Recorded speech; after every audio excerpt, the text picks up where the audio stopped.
Welcome, everyone, and thanks for joining us on this wonderful webinar today. So let's just talk a little bit about cybersecurity. So I love this quote that it takes 20 years to build a reputation for a company and just a few minutes of a cyber incident to ruin it. And I'm sure you've seen some headlines over the past few years for these big companies that have experienced this, that they've been in business for a long time, pretty reputable organizations, and then all of a sudden they have a breach, and that's all anyone can think about.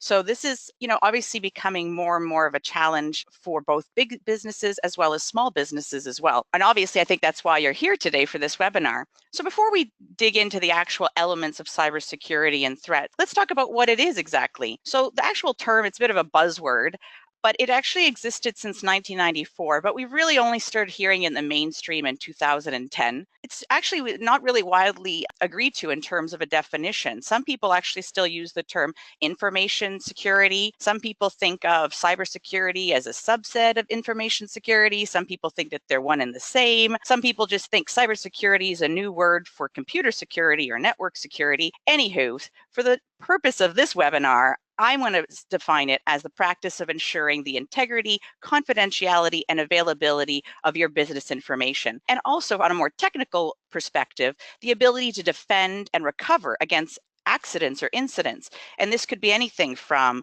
hard drive failures to power outages and from attacks from adversaries. So let's dig into why we want to do that. So why does cybersecurity really matter? Well, I think really it comes down to the money.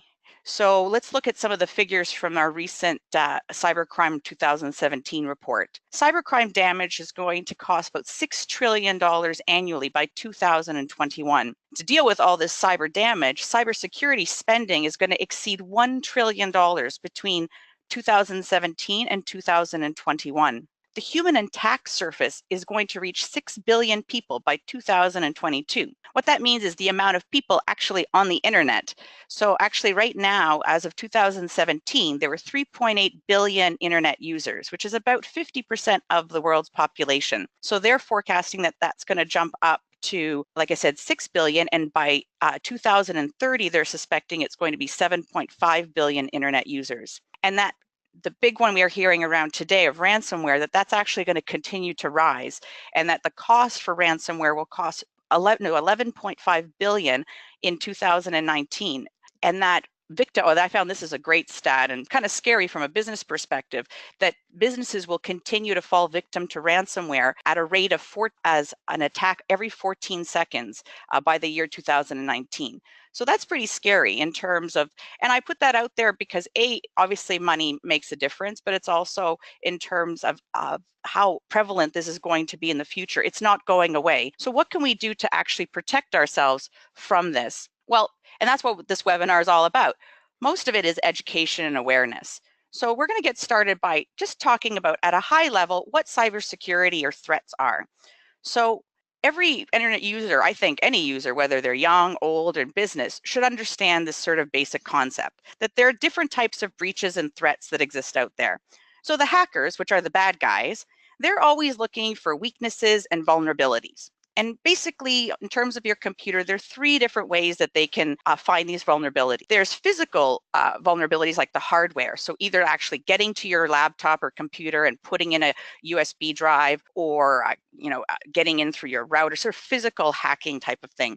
There's software hacking, which is kind of finding holes in the software to try to trick your software into doing things it's not supposed to, or trick your laptop into not recognizing software that's not supposed to be there. And then the biggest component that they like to exploit is the human component. So this is where they like to play up the fact of disguising stuff to make it look like something you trust, you believe in, and basically it's to elicit a response, whether it's clicking on something and opening up some viral software, or going to a website and giving away your information to people that you don't think you're giving it away to.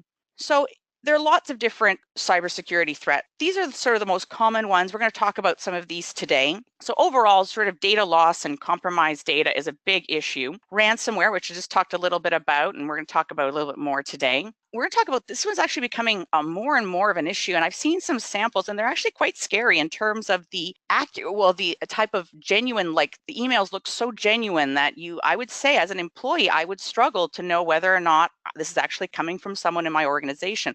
And that's sort of basically impressions of executives and managers. So hackers are trying to trick people within a company to give away information. It's kind of scary. Social engineering attacks, so that's a bit of an umbrella, and we'll talk a bit about what falls within that. Viruses and also physical incidents are also on the rise as well. So in order to protect you and your company from cyber breaches, I would recommend basically 3 sort of areas that we're going to look at. Biggest one is awareness and education. Knowing what the threats are, what to look for is a big key into making sure that you don't fall victim. 2 is sort of, the software and the hardware pieces. Are you making sure that your software is safe and secure? Is your hardware safe and secure? And then having the knowledge and expertise, understanding, making sure that you're up to speed with the newest threats that are out there, and also do you have people on your team or in your business to help you that are knowledgeable about this type of stuff in case you do have an issue like a ransomware incident, or to help set up your business in a way to be better defended against these types of threats. So let's talk a little bit about, before we jump into the awareness and education portion, that cybersecurity really is everyone's responsibility in a company or in personal life. But the problem when you have this is when security is everyone's responsibility, it quickly becomes no one's responsibility. And part of running an effective cybersecurity program in your company is making sure that people have an adequate amount of knowledge to do their job effectively, and also to serve as like the first line of defense. So this is why at least having a basic security awareness, terminology, what to look for is a great place to start. And that's what we're going to cover in today's webinar. So let's talk about some of these big threats that I mentioned earlier and what they're about and what to look for. So social engineering attack. This is sort of like an umbrella statement that covers any kind of attack that relies on human interaction and involves tricking people into breaking sort of their normal security procedures. So they're trying to exploit things of the human psyche, and they find different ways to do that. So part of what falls under this umbrella are things like phishing, spoofing, pretexting, baiting. So we're going to talk a lot more in this webinar about phishing and spoofing, but I'm just going to give you a little bit of a definition for pretexting. So pretexting is a technique where, unlike phishing, which we're going to talk more about, is about sort of exactly like phishing, like with fish, but with a PH, is when you try to lure people in to click on something to divulge their information. Pretexting is like that, except it requires a lot deeper trust levels. So here's an example: is if a hacker discovers that a company deals with an insurance company, insurance claims for healthcare, if they find out who that healthcare company is, they know that, oh, okay, as part of this, they generally have to be compliant with certain regulations. So if the hacker knows what these regulations are, they could set up an email that they would send out to employees, basically from the government, saying that in order to comply with this regulation, they have to click on this company link and sign in and use their credentials. So that requires a lot, from a hacker's perspective, a lot more work. They have to kind of go in and find out about the company, about the employees, about the email structure. But again, it takes them a little bit longer, but the stakes are also much higher. So that's a little bit about pretexting. We're not going to go so much into that. And baiting is also very similar to phishing. What's distinguishing about it is it usually has like a big, bait, a big carrot to really lure people in. So either free music, a free movie download, and basically to get this free item, you have to surrender your login credentials. So that's sort of a high level, but let's jump into phishing and spoofing, because those are sort of the most common ones that you're going to see on a daily basis. So spoofing and phishing actually works usually together. Spoofing is the act of basically creating a pretend website or email that looks like it came from a legitimate source. So you'll see here as an example up on the screen is this one. It looks like Facebook, but when you look actually at the URL, you'll see this is not Facebook's URL. So this is and people do this with emails, websites, that kind of thing. And so this is a way to sort of get your trust so that they can steal your information. And as I mentioned, spoofing usually works together with phishing. So this is the most common threat technique used by hackers because it's really easy for them to execute, requires pretty little effort, and they can hit many hundred thousands of people. And again, they might not trick those hundreds of thousands, but they might trick 1 or 2, and then they go from there. So Phishing is the act of basically using fake emails, text messages, websites, like I just showed you with the spoofing element, to elicit a response. So this could be a combination of sending you an email to click on it to go to a website and log in so they could steal your login credentials. It could be clicking on an email, going to a place to put in your credit card information. That'd be scary.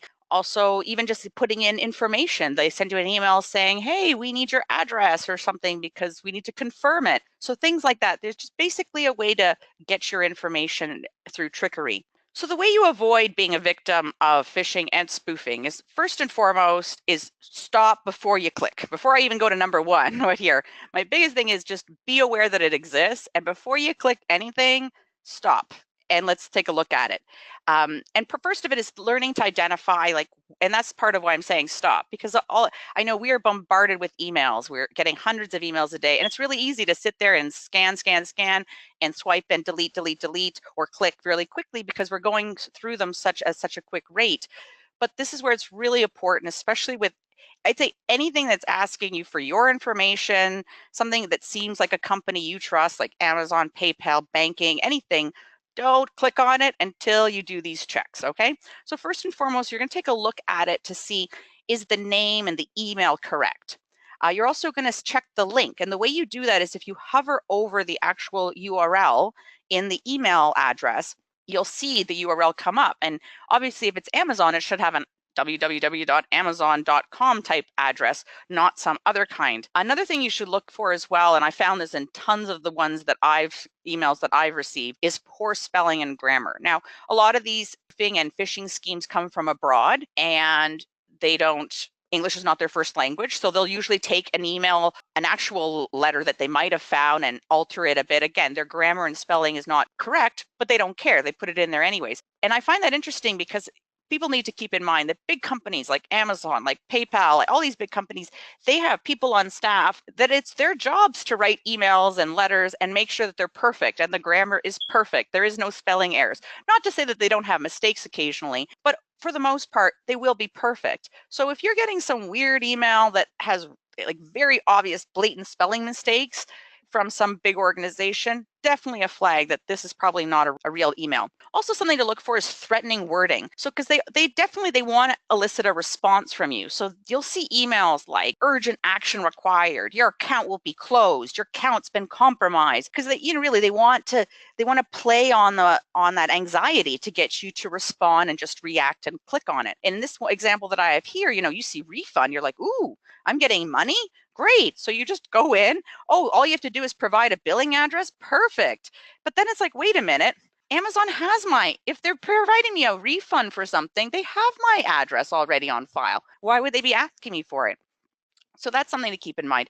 Here's a few other examples. So at the top here, you'll see it looks, the email itself looks like it's from PayPal, has the right branding, but you'll see up at the top, it's the actual spelling is like weird. It's billing at PayPal with an uppercase. If you actually go to PayPal's email address, it's lowercase. Another way to look at it, and again, you might not know that, but if you go on your own, another URL like to your Internet Explorer and type in www.paypal.com, you'll see up top that it's not pay and then pal uppercase, it's just PayPal lowercase. Another way you can look at it is by hovering. You'll see here, they actually provide the link to make you feel like it's PayPal. But when you actually hover over it, it is not going to PayPal at all. It's going to some completely other address, some sort of catalog. Here's another example. Looks like a LinkedIn email address or email, but you'll see up at the top, it's coming from some different kind of person. And you'll also see here below that there's some weird coding embedded in the actual email that has nothing to, it's something in Australia actually, and it has nothing to do with LinkedIn. Some other ways to make sure that you're not a victim to phishing and spoofing. Like I mentioned before, just anything to do with banking, money, anything like that, don't click on it. And then, I've also found sometimes people like, oh, okay, I don't know if this is right, but they'll click on the link and it looks like their bank, but they're like, okay, I'll just like go into my banking account anyways. And it's like, don't use any of the links provided in any emails to get to your bank. Always have that actually in your, type it into your actual Internet Explorer, your web browser yourself, because like that, you know for a fact that you're not being directed, because these these folks are very sneaky in terms of making these websites look and feel and behave just like the sites that you're used to going to. Another thing to keep in mind is making sure that you only enter sensitive data into secure websites. And the way you know that is by looking in the top of your browser, any of the browsers. Sometimes in some of them it's at the bottom, some of it's at the top in the actual URL area. At the top here, you'll see a little lockbox and it'll say secure. And you'll see when it's not secure, this will be unlocked. So that's still something to keep in mind as well while you're surfing and going to websites. Before you type in any personal information, if this is not locked down, don't do it. And as I said before, when in doubt, if anything seems fishy, odd, bizarre, just don't click on it. Actually, I want to mention one recently I've started noticing is a lot of like recruiting type spam emails that I've been getting where people are saying, hey, your resume, and I'm like, okay, even though I have no idea how they got my information, but somehow they know that I'm actively looking for work. And so somehow they've kind of, again, gotten smart about it and turned it around and said, oh, we have this job opportunity for you. And I was like, wait a minute, I didn't apply there. And I checked the URL and it was going to some weird place in like, I think in Czech Republic or something. And so there was something, anyways, they're getting much smarter and much more intelligent. So if anything just seems odd or off, like I said, just don't click on it. Just either delete it or put it aside and go and do your investigation on your own without clicking on any of the links. Here's another one that's very common, and it's been coming up both in Canada and in the US.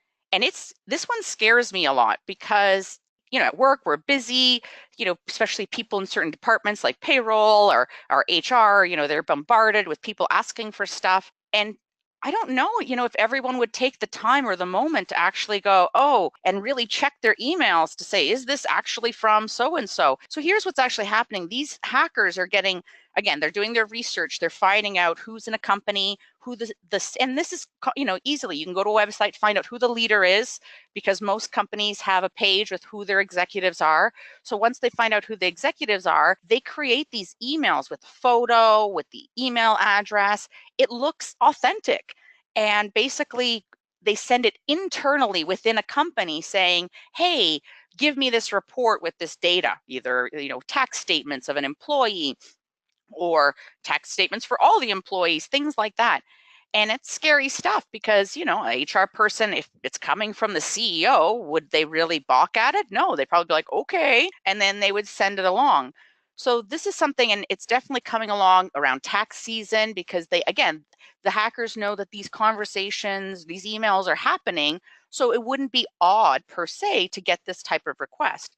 So with this one, I definitely recommend that to avoid this, making sure employees are aware that this is happening, that this does happen, that their emails that come in, photos, everything looks like who it should be. Another part is also, probably implementing some sort of a request for a policy for confirming sensitive requests. So, maybe with people who deal with HR, financial, any sort of business reporting, maybe there's a sort of, I don't know, maybe there's a code word that you guys always use when you release certain information. Or maybe when people send in emails like this, if it's not common, if it's, for example, the CEO never emails you for information, all of a sudden you get an email from the CEO, I would maybe call his assistant and say, hi, just want to confirm. Again, not being a pain, I just want to confirm from security perspective. But again, having something, whether it's by word of mouth, calling the person, maybe there's a text verification, something to make sure. And another way is also maybe look at how you structure your email addresses, what information you put about your company online. I understand that, people want to put their leaders and stuff, but I guess, do you have to put all your employees out there? Is there value in everybody knowing who all your employees are? Maybe, maybe not. And also considering your email addresses. Some people, obviously, they want to make their email addresses as easy as possible, like first name dot last name at yourcompany.com. Maybe you mix it up. Maybe it's the first two initials of the first few letters of the person's first name and their last name, something a little bit different. Again, you want to kind of mix it up to make it a bit harder for these hackers to get to you. Let's talk about ransomware. So ransomware, it's a type of malware that basically, once you get it onto your computer, it restricts your files and displays a message demanding payment. And unless you pay, the restriction will be removed. So they say. So there's basically two types of ransomware. There's a lock screen, which basically, once it's in there, basically you get this thing on your screen that says, you have ransomware, and the stuff's in the background, but it basically locks down your screen and you can't access your computer in the background because of the ransomware. There's also an encryption version where basically it goes in the back end and encrypts your entire drive. And the only way then that you can get to access it is by getting the encryption code from them, and they want money for it. So both very, very scary events to go. Here's an example of one that you would get on your screen, and here they're asking for $300 worth of Bitcoin. Interesting. So my biggest recommendation is, I know it's very scary when this stuff comes popping up on your screen, is first and foremost is don't pay the ransom, because really they're meant to scare you, they're meant to intimidate you, and even there's a bit of a challenge, is some people have experienced, they've submitted the payment and they haven't guaranteed that their system has been regained access. So there's not this definite, like, you pay and then everything's back to normal. I would, consider your computer's been infected, do you have, again, this is having someone on staff or having a great IT person, support people to help you either to try to repair it, to get your data retrieved. And also part of it, as well as, we've so many other reasons of why backing up your data is important. But I think this is another perfect example of why doing regular backups of your data is important. And I know for me, I personally do this on a regular basis. I back up all my laptop information on a physical, external, removable hard drive, because even though I do put stuff in the cloud, I do put stuff on other drives, I do find that having a physical hard backup is important for this very reason. Viruses. So viruses have been around for a long, long time. We've talked about them, but a lot of people don't know exactly what they are or what they do. They're basically a type of a malicious computer program that's either sent as an email attachment, or you're sent to a place and you end up downloading it without knowing it, type of thing, and it infects your computer. And then it can also, depending on the type of virus, infect anybody in your contact list if it's one that distributes itself via email. And sometimes there's some viruses that actually just going to a website can automatically download the virus in the back end. You don't have to actually click on anything. Just going to the website itself starts the download in the back end. So these viruses, they really can do a range of damage. They can send spam. They can provide criminals with access to your computer, to your contact list. They can scan and look through your computer for information that it deems might want, like passwords, financial information. It could hijack your web browser. It can disable your security settings. It can display unwanted ads. And another thing too is sometimes when they're running, viruses can attach itself to different programs. And so when you end up working with different programs and other people are working, you could spread them to other people in terms of via the cloud. So, and that's the thing, the variation of viruses out there are huge. But thankfully, there are lots and lots of antivirus programs out there. There are free ones, there are paid ones. I personally believe you get what you pay for. So investing a little, again, this is your security of your data. So investing a little bit more and making sure that you have a decent antivirus. And then part of it too is making sure that your antivirus is up to date. I can't imagine how many people I've talked to who they have it, but then it expires and they're like, and I'm like, no, it's not. You have to actually go and make sure you pay and keep it up to date, because that's what they're doing. And these companies spend, their business is keeping up to all the hackers and all the variations of viruses that are going on out there. Now, even though you do have, antivirus, it can happen where you might get a virus. So there's some things you can kind of look for. I know even though I have an antivirus, I've had a few instances where I've noticed some of these things, and then I've gone and I've done a little update of my antivirus, and then I've run the antivirus again, the scan, even though it's supposed to be doing it automatically, and it's found it after the fact. So here's some things to sort of look for. Like if you notice your computer's taking longer to start up, or it doesn't start up at all, that's a bit of an issue. If you start clicking on certain programs and it takes longer to launch, files and data like moving or disappearing from certain places, finding that there's certain and this is what I found, is I had a certain program that just kept it was fine, and then all of a sudden it just started crashing all the time. Oh, this is also, I've experienced this, where your home page is set to a different browser. So you've set it to Google, or you've set it to whatever you wanted your homepage to be, and all of a sudden you come back to your web browser and it's somewhere else, and you're like, wait a minute, that's definitely a sign that something's been tampered. Also noticing that you're just either web pages are slow to load, possibly if your your display looks fuzzy, or just not, maybe it's a little bigger, the fonts are bigger or really small, could be an issue. Or also noticing that there might be programs, like I had one incident where I had a program that kept, and I couldn't turn it off. And I uninstalled it and wouldn't let me uninstall. And that's when I knew that something has gone terribly awry and that there was some sort of virus that was locking down the software and not letting me uninstall it. But anything that kind of fishy, kind of suspicious like that, definitely, don't turn your eye, and definitely sort of either run your virus program, run a different virus program. That kind of stuff will definitely help. So we talked about, so this is that was the education portion, and understanding, what the types of threats are and how you can sort of identify them. And now we're talking about hardware and software. So the first part was more about from the human aspect. This is the back end. Now, obviously, as a human, you have the control to make sure that you have the right antivirus and the right hardware equipment and stuff like that. But this is more the manual stuff in the back end. So there's software threats. So we have malware, which I sort of mentioned, that it goes into your software, or it goes into your browser, or it goes into your operating system. Basically, it goes wherever they want it to go, and it alters stuff, and it can steal information. It can constantly feed information to the hacker on a regular basis.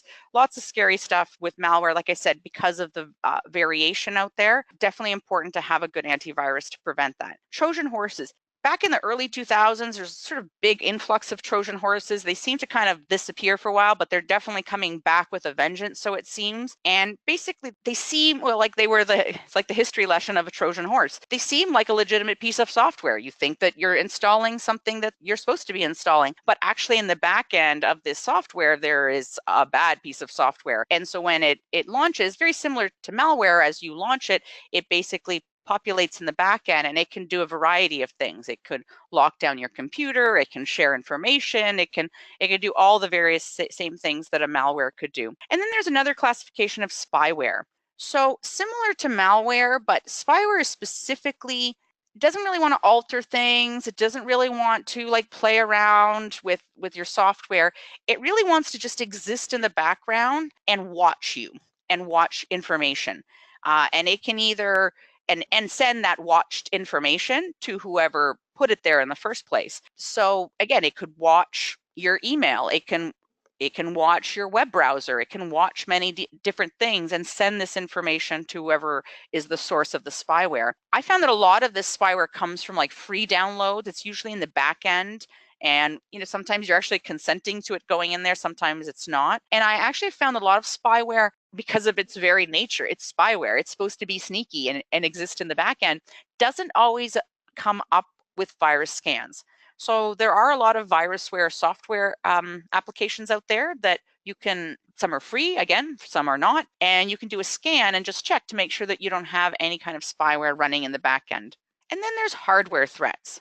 So I know most of like cybersecurity, a lot of the emphasis is on the web and on the software being secure and all that kind of stuff. But there's also the hardware aspect of it. And people often forget about this, is that making sure, especially at home, is less of an issue, but in a work environment or moving your equipment from different locations, you always have to kind of be aware of the actual hardware threats. So cyber criminals, also work in physical spaces. Yes, in their different parts of the world, just coding spyware and other stuff. But there are people that are out there trying to physically get into computers. So either it's physically stealing a laptop, phone, a tablet, going into an office place and putting in a USB stick to either remove or add content to a device, walking by in public places. How many people I know when I go to Starbucks and I walk by, people on their laptops, on their phones and stuff, and I'm standing in line and I'm like looking at their laptop and everything that they're doing. I can see what they're typing, I can see everything. So are people being aware that people might be snooping, and also being aware that people have the ability to hack into webcams, Wi-Fi routers, and other accessories, that they could use those to watch you and therefore physically watch you put in your password and that kind of stuff and get access to your equipment or to your devices. I want to talk a little bit as well about old systems. So this is a question that sort of came in before the webinar. And as part of it, so the question was like, what do you think about running either computers running old legacy systems, or perhaps you have like an older computer because you have some old software that runs your production, and it only runs on Windows XP. And it, you don't want to upgrade it because it doesn't run on anything higher. So you keep this one computer running Windows XP.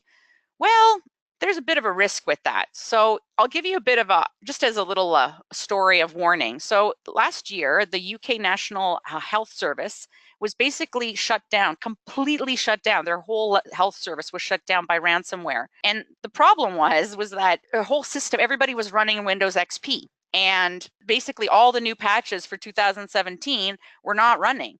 So they could not actually deal with the ransomware. So this was a big issue. So it wasn't just impacting one computer, it impacted thousands of computers. So with very few exceptions, like having this emergency patch, it was really expensive. They basically had to create their own patch, code their own patch. And Microsoft was like, sorry, we don't really support XP anymore. So basically the moral of the story after hearing about the UK National Health Service was that having a computer that runs XP or any old software is basically like having a castle with like no moat, no walls, no guns, no arrows. You're basically like, just open the door and let everybody in. Because unfortunately, the way things are nowadays with the way patches and systems are, they're just not supported, and you're basically and that's the issue too, is you can have this computer running, but if it's connected to your network, you potentially could infect your entire network through this one particular weak point. So that's just something to keep in mind. So some other things to keep in mind to make sure that you prevent any hardware or software compromises is making sure, like I said, regularly back up all your data. And like my tip, definitely doing maybe a physical backup, like an external hard drive, making sure that all your hardware is running with the most current drivers. Like I said, people do this for a living. They spend time researching what the weaknesses are, what the hacks are, and they make sure that the drivers and the software and everything is all up to date and has no holes in it. Physically, like, lock down your equipment. So, maybe you've heard of people who put tape over their webcams when they're not using them, or if your laptop is at the office, do you have like a lock on it to make sure that no one can actually walk away from it? Are you in the front office or in the receptionist area? Do you leave your phone out? Do you leave a tablet out? Could someone walk in? Also think about having your screen locked down after a minimum time of activity. I know it's a pain. I know for me, I have it set to a minute of inactivity, and you turn around for a minute and it locks down. You're like, I got to type in my password again. But you know what? It really only takes a criminal a minute to get access something in your computer if you stepped away. So taking that extra step of just typing in your password, not a big deal if it's going to protect your information. Obvious one, ensuring your antivirus is active and up to date.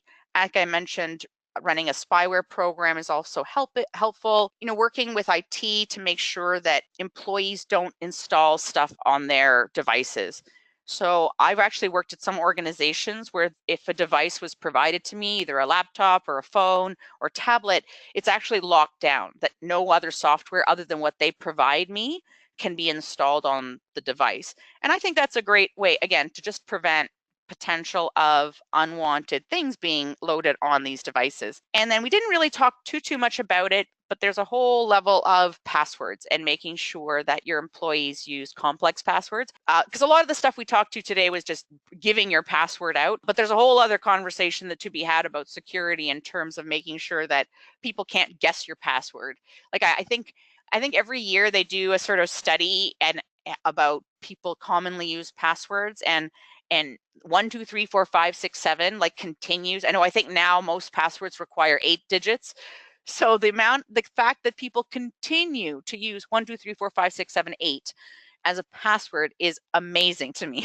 So again, having that conversation with employees, or actually setting up requirements when they set up their passwords, that there are digits, that there are uppercase, lowercase, and a mixture of symbols, sort of forces them to make their passwords a little bit more complex. And finally, let's talk a little bit about knowledge and expertise.